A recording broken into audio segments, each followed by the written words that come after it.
11 വയസ്സുകാരിക്ക് amoebic മസ്തിഷ്ക ജ്വരം സ്ഥിരീകരിച്ചു. മലപ്പുറം ചേളാരിയിലെ കുട്ടിക്കാണ് രോഗം സ്ഥിരീകരിച്ചത്. കുട്ടി കോഴിക്കോട് മെഡിക്കൽ കോളേജ് ആശുപത്രിയിൽ ചികിത്സയിലാണ്. വിവരങ്ങളുമായി ചേതൻ സാജൻ കോഴിക്കോട് നിന്ന് ചേരുകയാണ്. ചേതൻ, ഈ കുട്ടിക്ക് എന്നാണ് ഈ രോഗം സ്ഥിരീകരിച്ചത്? എത്ര ദിവസമായി ചികിത്സയിലായിരുന്നു? എങ്ങനെയാണ് രോഗം ബാധിച്ചതെന്നാണ് പ്രാഥമികമായി വിലയിരുത്താൻ കഴിയുന്നത്?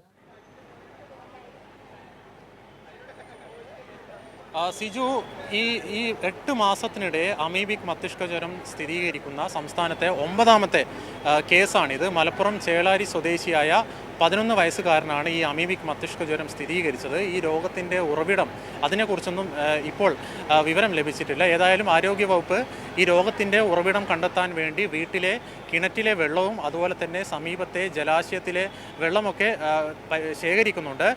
ഇതുമായി ബന്ധപ്പെട്ട് വിദഗ്ധ ചികിത്സയാണ് കോഴിക്കോട് മെഡിക്കൽ കോളേജിൽ നൽകുന്നത്.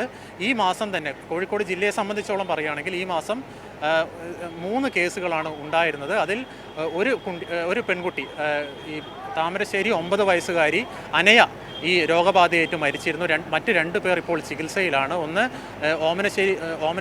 ഓമശ്ശേരി സ്വദേശിയായ 3 മാസം പ്രായമുള്ള കുഞ്ഞാണ്. മറ്റേയാൾ അന്നശ്ശേരി സ്വദേശിയായ യുവാവാണ്. ഇതിൽ 3 വയസ്സ് പ്രായമുള്ള കുട്ടിയുടെ ആരോഗ്യനില ഗുരുതരമായി തുടരുകയാണ്.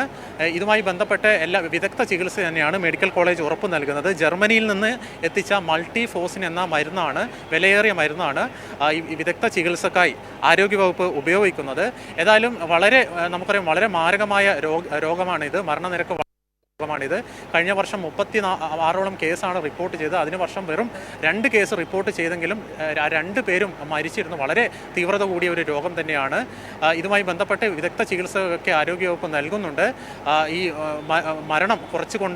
മരണനിരക്ക് കുറച്ചു കൊണ്ടുവരാനുള്ള നടപടിയിൽ ആരോഗ്യവകുപ്പ് ഒരു പരിധിവരെ കുറഞ്ഞിട്ടുണ്ട്. ഈ രോഗം ഡിറ്റക്ട് ചെയ്യുന്നത്, ഇതിനെ തിരിച്ചറിയുന്ന കാര്യങ്ങളിലൊക്കെ ആരോഗ്യവകുപ്പിനെ സംബന്ധിച്ചോളം വലിയ വിജയം തന്നെയാണ് ഉണ്ടായിട്ടുള്ളത്. ഏതായാലും ഈ മലപ്പുറത്തെ ഈ 11 വയസ്സുകാരൻ്റെ ചികിത്സ കോഴിക്കോട് മെഡിക്കൽ കോളേജിൽ തുടരുകയാണ്. സിജു, ശരി. ചേതൻ സാജനാണ് കോഴിക്കോട് നിന്ന് വിവരങ്ങൾ നൽകിയത്.